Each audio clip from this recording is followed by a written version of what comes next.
They want you fat, they want you weak, they want you lazy, lethargic, submissive, and controllable. And that is exactly why it is so important that you take control of your health. Not only for the fact that you need to stand up for yourself and those you love, but because you are far too important to become prey for the machinations of the pharmaceutical industrial lobby. You need to take charge of your health because you matter. Now let's go ahead and jump in and see what we've got with the insanity of the corporate press now talking about how ultra processed foods, well, they very well may not actually be that bad for you. Starting with Time magazine, we see what if ultra processed foods aren't as bad as you think? Really, is that so? And this is just unbelievable to me, and specifically because of how much it reveals the nature of who the corporate press serves, because of the timing of when things like this started to be launched into the media landscape. Of course, Bobby Kennedy recently announcing his support for President Donald Trump in the 2024 election cycle, and what was one of the main focuses in the conversation that he was having in that speech, which was a fantastic speech. Well, he was talking about the metabolic health crisis that has befallen our children, the youngest and most innocent among us, and how they are effectively being preyed on by these massive institutions that are pumping them filled with poison, and us not having the education or awareness of why this is happening to us or that it's even happening in the first place removes any ability for us to get to the root cause of what is causing the metabolic health crisis that is destroying the United States from within, quite literally. And that is what I think is so interesting about this, is right as this becomes a talking point that people very well may have some interest in, well, we've got to pump some propaganda into the landscape. And here's the deal. This video was just going to be me going through this article specifically, and that's it. That's not going to happen anymore. This turned into such a rabbit hole with me just recalling all different sorts of information that I've been reading over the course of the past couple of years when it comes to the fact of taking care of my own health, trying to learn new things about what's going on with the people who control the food industry, and why it is that we are all so unbelievably sick. We had the highest death rate during the COOF era in the United States, and that is specifically because we are the most unhealthy people in the entirety of the world. We had pre-existing comorbidities at a higher rate than most countries, and by most, I mean all, and because of this fact, we saw the fact of the death rate from the virus skyrocket, and it all comes down to the health crisis that has befallen the United States, and which will only be affecting our children down the line even worse. So let's go ahead, jump in, and see what we've got with the insanity behind all of this nonsense, like what if ultra-processed foods aren't as bad as you think? And one of the first things that had come to mind when I read this was, did one of the little cereal box avatars write this? Are they trying to play some form of felonious trickery upon me? Was this the Cocoa Puffs bird? And then I wondered why it was the Cocoa Puffs bird that had come to mind, and I remembered, oh yes, that's right. They were recently brought forward in a lawsuit claiming that there was dangerous amounts of lead in their product. I'm sorry, what? And I was like, no, that couldn't be real. And then I remembered, oh, yes, of course, it's absolutely real. Here we see lawsuit claims General Mills Cocoa Puffs contains high levels of lead. Yeah. Why is there any in there in the first place? It was supposed to be the generation prior to the boomers that had asbestos in their blood, and then the boomers with lead from paint, and then my generation with microplastics, and then the one beyond me to have nanobots within their bloodstream. But no, apparently the children of today, and me, because I certainly loved Cocoa Puffs as a child, apparently also had lead in their systems. Isn't that just remarkable? And what's even more remarkable specifically is that things like this are marketed with the General Mills heart healthy symbol of approval, and then you look at the ingredients and it's like, this isn't heart healthy. This is poison, just like that of most of the ingredients that you see when you walk the grocery store. Here we see, is Cocoa Puff cereal healthy? Ingredients and nutrition facts. Why are we even asking the question, is Cocoa Puffs healthy? We should just be saying, this is why Cocoa Puffs is not healthy. Here are the reasons and the nutrition facts as to why that is. Well, let's go ahead and read real quick. Here we see ingredients: whole grain corn, sugar, cornmeal, corn syrup, cocoa processed with alkali, canola oil, caramel color, fructose, salt, refiner's syrup, baking soda, natural flavor, vitamins and minerals, tricalcium phosphate. Oh, you mean that thing that's in paint thinner? Interesting. Calcium carbonate, vitamin C, iron, and zinc, and then it goes on. And then it says may contain wheat. And what I find so interesting specifically about the may contain wheat topic is that wheat within the West specifically is completely tainted, and it's because of the genetic modification that's taken place. It's effectively completely stripped all of the fiber and the value from it and make it nothing more than ultra processed refined grains. And when that breaks down in your body, it breaks down into sugar, which then gets stored as fat in your body because it can't process it, because it can't process all of this different stuff that we're consuming. And not only that, you also see canola oil here. Canola oil, seed oils, make it something that will, let's say, disrupt your metabolic function because of the high polyunsaturated fats that are within it,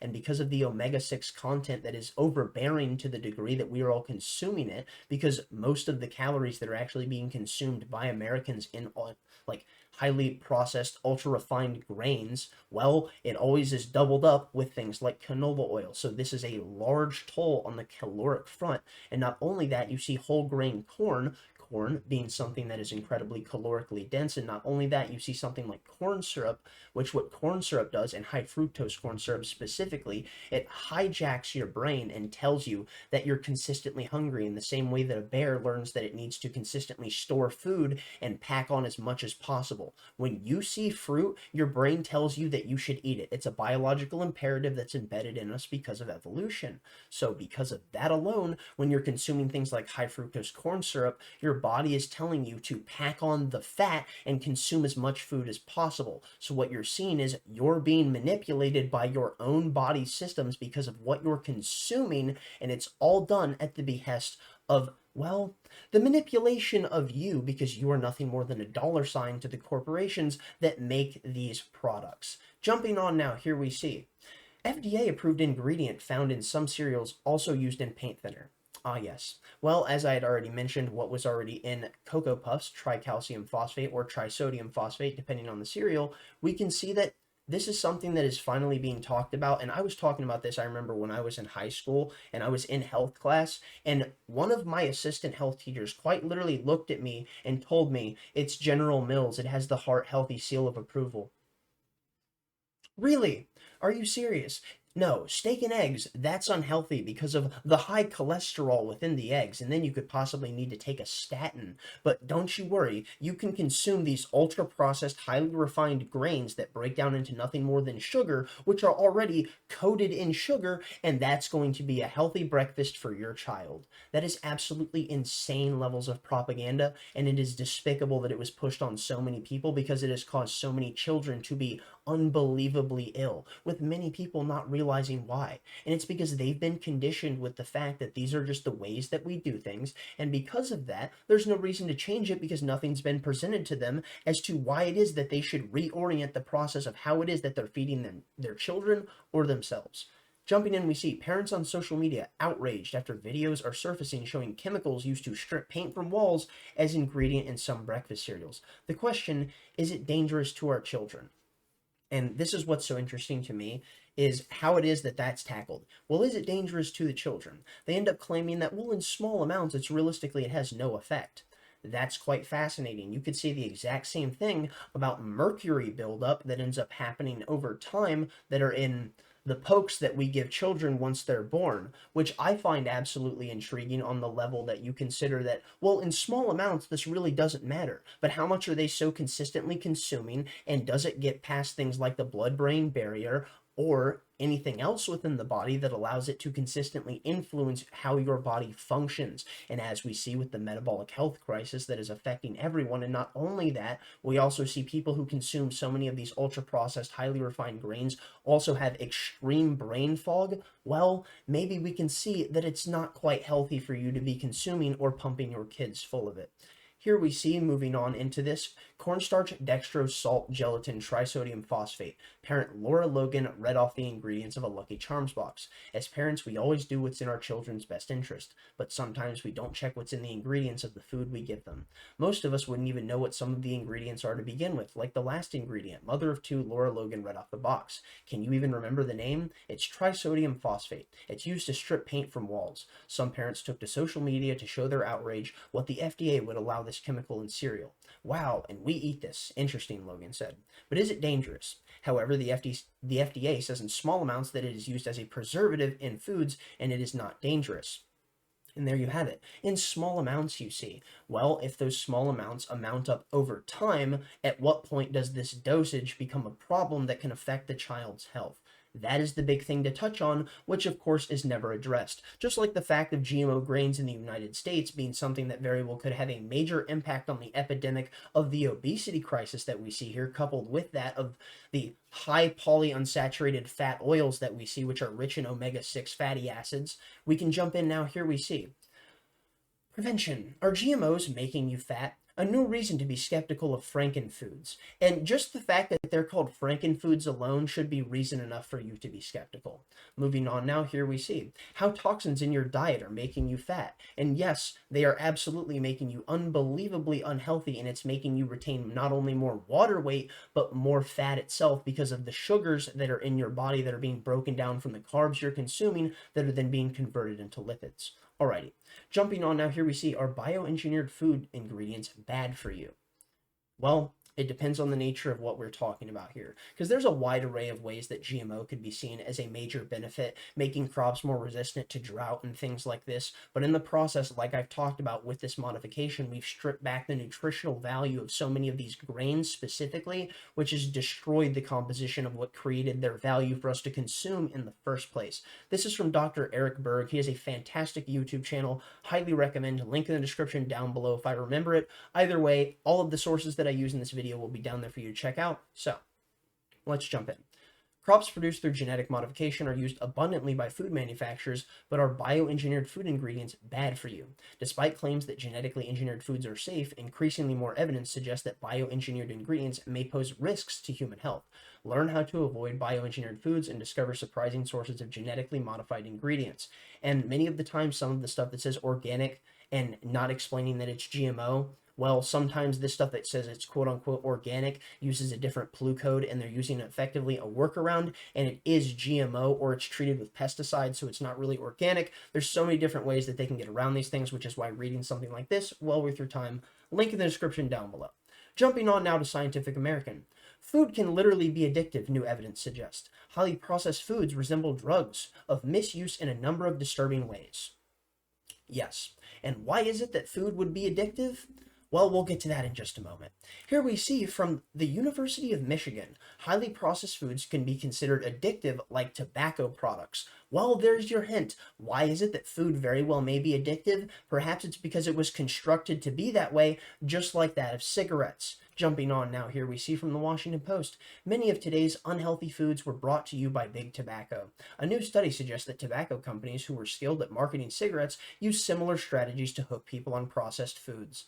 Oh, is that so? And by similar strategies, they mean they quite literally implored the same scientists that did the research on making cigarettes and tobacco far more addictive, and then put them on the task of food after these massive companies had bought out so many of these large food processing companies. And that should be a big thing to pay attention to, that, like I've said many a times, according to these massive industries, you are nothing more than a dollar sign, and it doesn't matter if they even have to prey on the health of your children, they will gladly do so in an attempt to fatten their pocketbooks. Now on to Forbes. Did tobacco companies also get us hooked on junk food? New research says yes, and that's absolutely true. They 100% did. They did this in the 80s when they purchased out many of these companies akin to Nabisco. Now we see from the History Channel, when cigarette companies use doctors to push smoking. That's right. So, what this comes to mind is, well, this article here. What if ultra-processed foods aren't as bad as you think? Is that so? So they're using the journalist class to talk about health and nutrition and diet, acting as if they are doctors, and not only that, roping in doctors to do their bidding, but at the same time claiming these people are nothing more than arbiters of truth. Well, I remember when that was also being explained around this time when they were doing the bidding of cigarette companies. Before studies showed that cigarettes cause cancer, tobacco companies recruited the medical community for their ads. And you need to realize that nothing has changed. Doesn't matter whether it's pharmaceutical products or the food industry, when you see these massive commercials being pumped, it's all because they have big money behind them, and it's not because they've just gotten there naturally in some ways. Of course, many of these products quite delicious, but the reason you have to realize so many people buy them so consistently, it's because of the addictive nature of these products themselves, which then gets these people addicted to food, which only adds even more to the obesity epidemic. Jumping on now, is this a real more doctors smoke Camels than any other cigarette vintage ad? Yes, it's real. It's 100% real. And that's so remarkable here to absolutely no one that has any idea what doctors have done for the past 70 years. It's unreal that so many people believe that these individuals, well, they just know everything, and that's why it's so important. And this is what's crucial to focus on. They know how to treat the problem. They do not know how to diagnose what is causing it, because they're taught by the same people that write the pharmaceutical textbooks that also get the funding from the pharmaceutical companies. And because of this, we understand why this information would very well possibly be manipulated, like you've seen in this article here. What if ultra-processed foods aren't as bad as you think? Because don't you worry, I'm sure they're just absolutely wonderful for you. Moving on. Why Bill Gates is investing in chickenless eggs. This is something that I thought was just a tad interesting to go ahead and throw in here, because we see the fact of so many people talking about how important it is to go ahead and eat things like, vegetarian meat and synthetic meat and things like synthetic eggs. Well, where do we see these massive dumps of information coming from within the media? It's institutions that are funded by people like that of the Bill and Melinda Gates Foundation, which I find absolutely remarkable considering the fact of what it is that Bill Gates is so heavily invested in, which we will be getting into in just a moment. So here we see why Bill Gates is investing in chickenless eggs.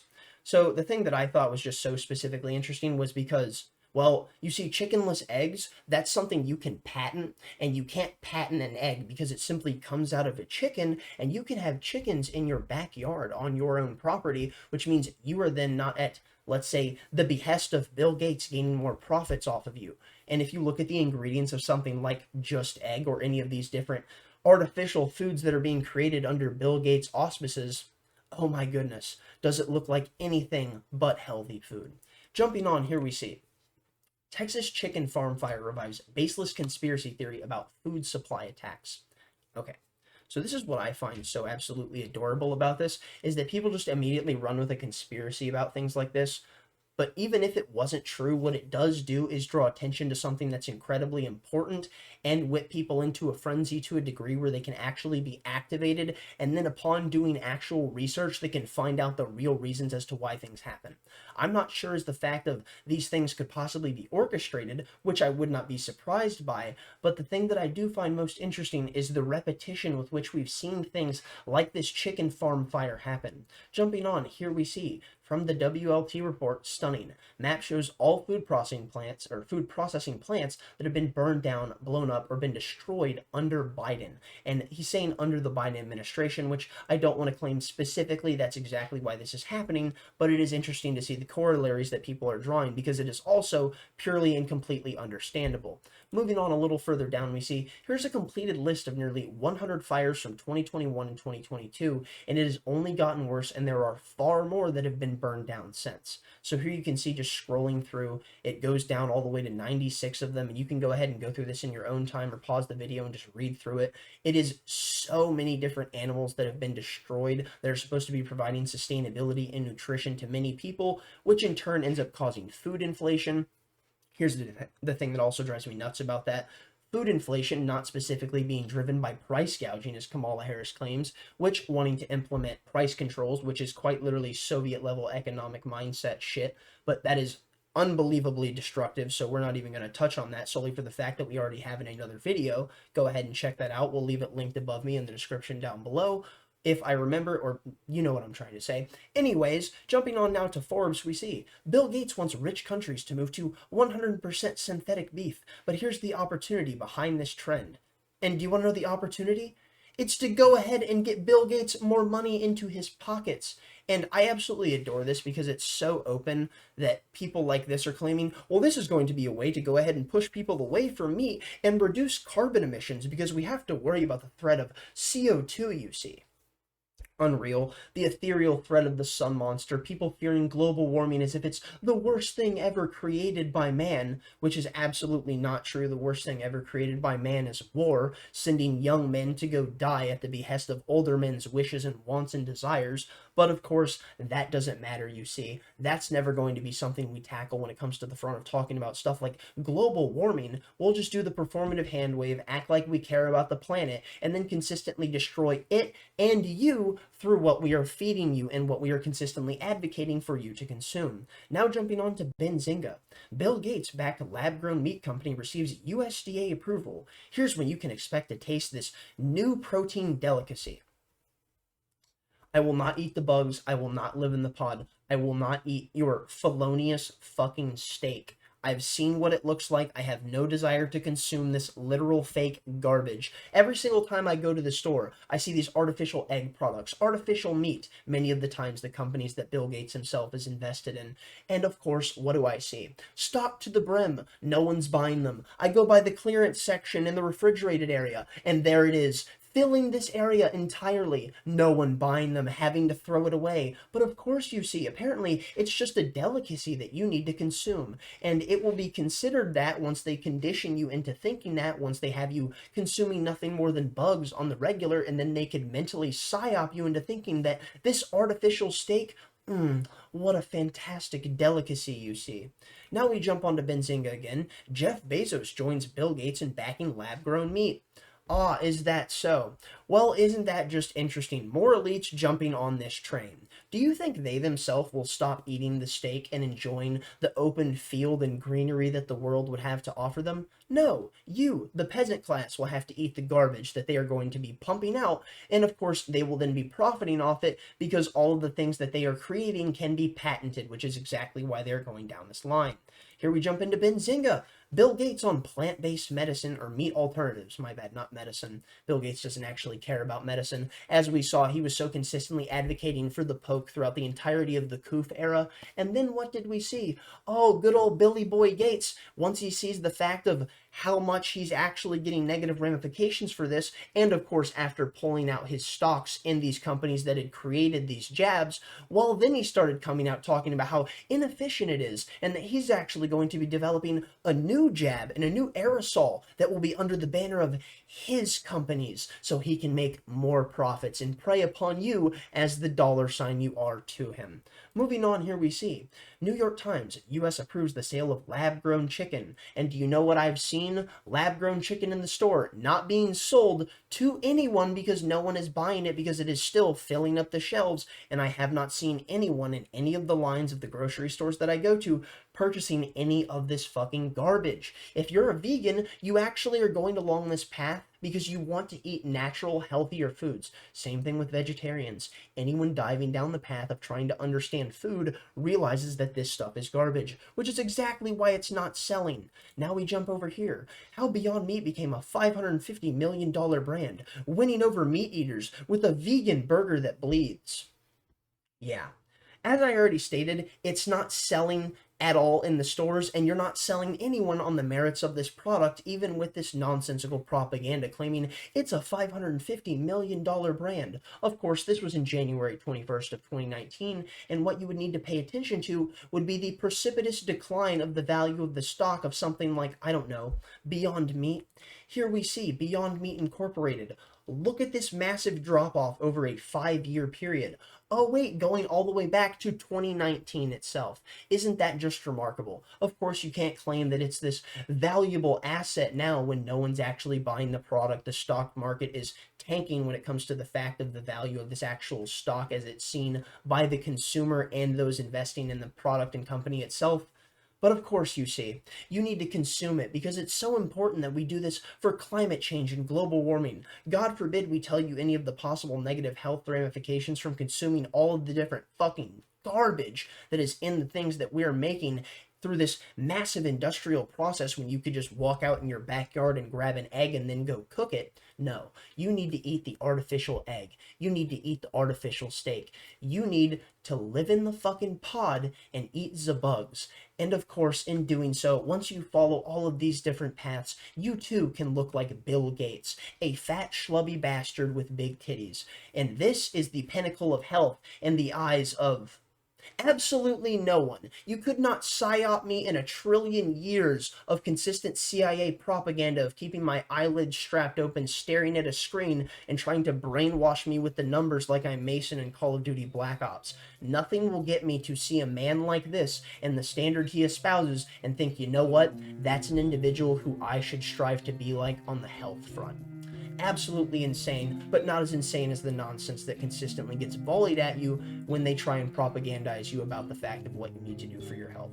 Take control of your health because you matter, you're important, so go ahead and start today if you haven't. I'm going to go ahead and leave it there. Thank you for watching. If you got this far, stay lovely, stay great, tell someone you love them. Peace out.